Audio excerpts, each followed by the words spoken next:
आप टीवी देखो या न्यूज चैनल्स देखो या सोशल मीडिया अपना चेक करो, पूरा इंटरनेट भरा पड़ा था पहलगाम अटैक से। फिर ऑपरेशन सिंदूर, फिर इंडिया वर्सेस पाकिस्तान, फिर सीज फायर, ऑपरेशन किलर और बहुत कुछ। 22 अप्रैल दोपहर 2:35 को बाइसरन वैली, जिसको मिनी स्विट्जरलैंड कहा जाता है, वहां खून बहा। 5 टेररिस्ट्स AK-47 और M4 कार्बाइन्स के साथ उन्होंने 45 टूरिस्ट्स पे अटैक किया, जिसकी वजह से 26 लोग शहीद हुए। 20 इंडियन हिंदूज, 4 ऑस्ट्रेलियंस, 1 कैनेडियन और एक local Kashmiri pony rider guide Syed Adil Hussain Shah, जो टेररिस्ट से गन छीनने की कोशिश में उसने अपनी जान दे दी। द रेजिस्टेंट फ्रंट TRF, जो लश्कर तोयबा की एक प्रॉक्सी है, उन्होंने बोला ये अटैक आर्टिकल 370 के खत्म होने का बदला था, बट फिर बाद में बात पलट दी। NIA ने प्रूव किया कि पाकिस्तान का ISI इसके पीछे था। 15 अप्रैल को प्लान किया गया था 15 लोकल वर्कर्स के साथ। टेररिस्ट्स ने पूछा हिंदू या मुस्लिम, फिर गोली मारी ताकि कम्युनल वॉर शुरू हो जाए और इंडिया टूट जाए।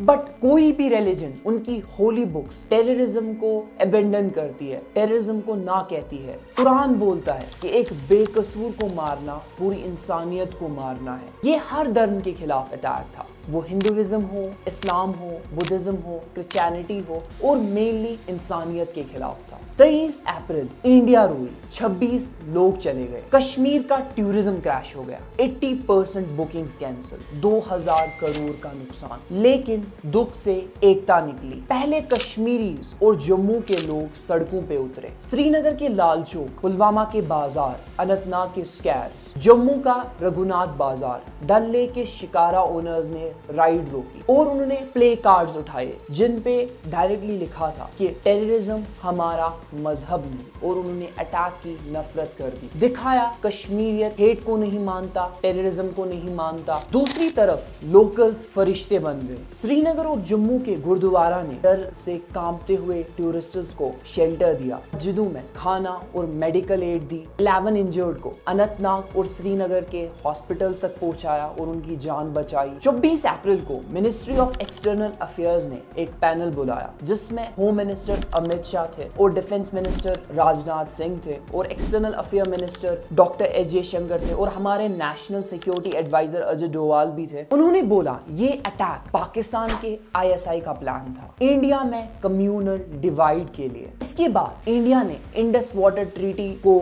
सस्पेंड कर दिया, अटारी वाघा बॉर्डर को बैन कर दिया, पाकिस्तान के वीजाज बंद कर दिए, शिमला एग्रीमेंट को सस्पेंड कर दिया। इंडिया ने पाकिस्तान के साथ ट्रेड सस्पेंड कर दिया। उन्होंने बोला कि हम किसी टाइप का इंपोर्ट एक्सपोर्ट बिजनेस नहीं करेंगे पाकिस्तान के साथ। 47 पाकिस्तानी डिजिटल प्लेटफॉर्म्स को उन्होंने बैन किया, यानी पाकिस्तान पे इन्होंने डिजिटल बैन भी लगा दिया। 26 अप्रैल तक NIA ने 1500 सस्पेक्ट्स पकड़े। शुपेन, कुलगाम और बारामुल्ला में 10 हाइडआउट्स पे रेड मारी। TRF के हाशिम मूसा, अली बाई, अब्दुल हुसैन ठाकुर और LET कमांडर सैफुल्ला, जिसको इसका मास्टरमाइंड भी बोला जा रहा है इस अटैक का, उनको टारगेट किया। ISI के 50 करोड़ के नेटवर्क से फंडेड रॉकेट इंटरसेप्ट्स को पता चलता है एक बड़ी चूक बाइसरन को 2 महीने पहले बिना CRPF क्लियरेंस के खोला गया। 28 अप्रैल को JNK की कॉन्स्टिट्यूशनल असेंबली ने एक रेजोल्यूशन पास किया और कम्युनल हार्मनी का वादा किया। 29 अप्रैल 2025 को हमारे प्राइम मिनिस्टर नरेंद्र मोदी ने हमारी सिक्योरिटी फोर्सेस और एजेंसीज को फुल ऑपरेशनल फ्रीडम दी। उनको बोला कि वो जो भी प्लान करना चाहते हैं उन टेररिस्ट्स के खिलाफ, उन ऑर्गेनाइजेशंस के खिलाफ, जिनको एक मुंह तोड़ जवाब जरूरी देना था, क्योंकि कंट्री में पूरे मीडिया पे हर कोई बोल रहा था कि कब इंडिया का आंसर आने वाला है। 3 मई को NIA ने खुलासा किया कि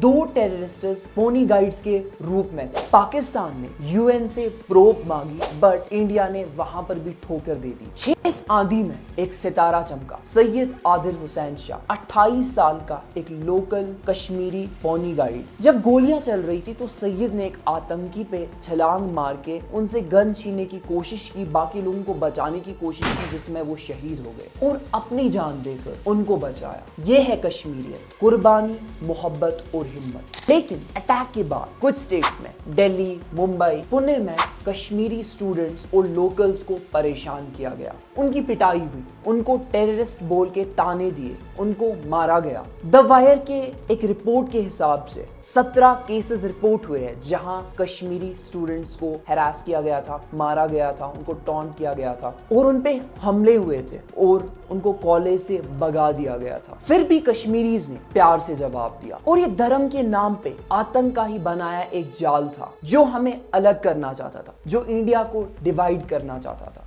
फिर अब 7 मई को इंडिया जवाब देता है। ऑपरेशन सिंदूर में हमारी इंडियन आर्मी और इंडियन एयर फोर्सेस और बाकी सिक्योरिटी एजेंसीज ने मिलकर मुजफ्फराबाद, कोटली, बहावलपुर के टेरर कैंप्स पे अटैक किया। और मेनली जो ये एरियाज थे ये सिर्फ पाकिस्तान ऑक्यूपाइड कश्मीर पीओके के अंदर नहीं थे बल्कि पाकिस्तान के अंदर भी थे। तो यहाँ से 2 चीजें क्लियर करना जरूरी है कि एक तो पाकिस्तान क्लेम कर रहा है कि हमारे सिविलियंस को इन्होंने मारा है, बट इंडिया का फुल प्रॉपर मोटो था उन टेररिस्ट बेसिस को उड़ा डालना जहां पर टेररिस्ट ट्रेन होते हैं, जहां पर इन अटैक्स को प्लान किया जाता है। और दूसरा ये इसलिए था कि इंडिया बोलना चाहता था हर किसी कंट्री से जो टेररिज्म का रूप लेकर हमारी कंट्री को डिवाइड करना चाहता है, यहाँ पर कम्युनल वॉर स्टार्ट करना चाहता है, कि इंडिया आज के टाइम पे सिर्फ बात नहीं करता बल्कि जवाब भी देता है। हमारी सिक्योरिटी फोर्सेस जवाब भी देती है। इसकी वजह से लश्कर तैयबा और जैश ए मोहम्मद को एक बहुत बड़ा झटका मिल गया। इंडिया ने अपनी रिपोर्ट्स में कहा कि हमने 100 आतंकी मारे हैं। पाकिस्तान ने झूठ बोला कि हमारे 15 सिविलियंस मारे गए हैं या एक 3 साल का बच्चा मारा गया है। पर एक्स पे OSINT ने फेक फोटोज के साथ इस झूठ को पकड़ा। ये तो साफ साफ लग रहा था कि जो हमारे मिनिस्ट्री ऑफ एक्सटर्नल अफेयर्स है, जिन्होंने ऑपरेशन सिंदूर के बाद रिपोर्ट दी कि कैसे हमने इस ऑपरेशन को कंडक्ट किया था, वहां पर कर्नल सोफिया कुरैशी और विंग कमांडर वर्मिका सिंह की उस प्राउड मोमेंट से पूरे इंडिया को एक मैसेज मिली, पूरे वर्ल्ड को एक मैसेज मिली कि हम वही कंट्री है जो हमारी नारी शक्ति इन बड़े बड़े फील्ड्स में आंसर करेगी पूरे वर्ल्ड को कि ये पुराना भारत नहीं है, ये नया भारत है। 8 मई को पाकिस्तान ने 300 ड्रोन्स और 8 मिसाइल्स जम्मू, श्रीनगर, अमृतसर पे छोड़े। BSF ने सांबा में घुसपैठ रोकी। इंडियन आर्म फोर्स ने पठानकोट में पाकिस्तान के जेट गिरा दिए। 9 मई को पुंछ और राजौरी के 2 धमाकों में 12 सिविलियंस और 4 बच्चे और राज कुमार जो 45 साल के जम्मू एंड कश्मीर के डिप्टी कमिश्नर को मार दिया। 10 मई को CM उमर अब्दुल्ला ने विक्टिम्स के घर जाकर 10 लाख रुपए कंपनसेशन का वादा किया। बट ये सब कैसे हुआ? इतना बड़ा अटैक कैसे हुआ? बाइसरन बिना क्लियरेंस के 2 महीने पहले खोला गया। रॉकी वार्निंग्स को इग्नोर किया गया, जहां पर सीधे आइडेंटिफाई हो रहा था कि पाकिस्तान का ISI कुछ प्लान कर रहा है। NIA ने 15 लोकल वर्कर्स को पकड़ा जो सिम कार्ड्स, GPS सिस्टम और सेफ हाउसेस दे रहे थे।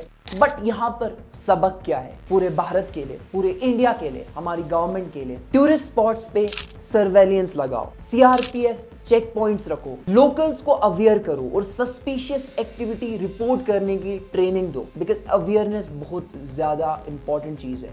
और उनका मेन जो पाकिस्तानीज का डाउट था इन सब का, ये बोल रहे थे कि कुछ भी हो जाए आप बोल देते हो कि पाकिस्तान ने करवाया ये पहलगाम अटैक, कैसे आप प्रूव कर सकते हो कि पाकिस्तान ने करवाया? जितने भी टेरर अटैक्स होते हैं आप पाकिस्तान का नाम दे देते हो। तो उसके लिए 3 पॉइंट्स बोलना चाहूंगा। पहला ये कि जितने भी टेररिस्ट पिछले कुछ टाइम में पकड़े गए वो ओरिजिनली पाकिस्तान से थे। दूसरी चीज, जब एक स्टेट फ्यूनरल लीड किया गया हाफिज अहमद रऊफ के थ्रू, जो जैश ए मोहम्मद के चीफ के भाई भी है, तो उधर के पीछे पाकिस्तान की बड़े बड़े मिलिट्री लीडर्स थे जो पूरे वर्ल्ड ने देखा, पूरे इंटरनेशनल मीडिया ने देखा और उनको स्टेट फ्यूनरल वो बड़ा चढ़ा कर दिया जा रहा था। तो आप खुद देख लीजिए, जहां पर टेररिस्ट के फ्यूनरल में पाकिस्तान के बड़े बड़े लीडर्स आए, मिलिट्री लीडर्स आए। और तीसरा चीज, जो पाकिस्तान के डिफेंस मिनिस्टर है ख्वाजा आसिफ, उन्होंने स्काई न्यूज पे खुद कंफर्म किया कि जितना भी स्टेट स्पॉन्सर्ड टेररिज्म था पिछले 3 डेकेड से, पिछले 3 साल से, ये काम, ये टेररिस्ट अटैक्स, ये टेररिज्म, ये हम करते हैं। ये डिफेंस मिनिस्टर ने स्काई न्यूज पे खुद कंफर्म किया। और आप खुद देखो, जिस कंट्री के डिफेंस मिनिस्टर की ये सोच हो कि अगर हमारे पास सोल्जर्स नहीं रहे, हमारे पास अम्यूनिशन नहीं रहा, हमारे पास गन्स नहीं रहे, वेपन्स नहीं रहे, तो हम अपने जो नए जनरेशन के छोटे छोटे बच्चे बच्चे हैं उनको जिहादी बना देंगे, उनको टेररिज्म के लिए भेज देंगे, उनको टेररिस्ट बना देंगे, तो आप खुद दे सकते हो कि पाकिस्तान किधर जा रहा है।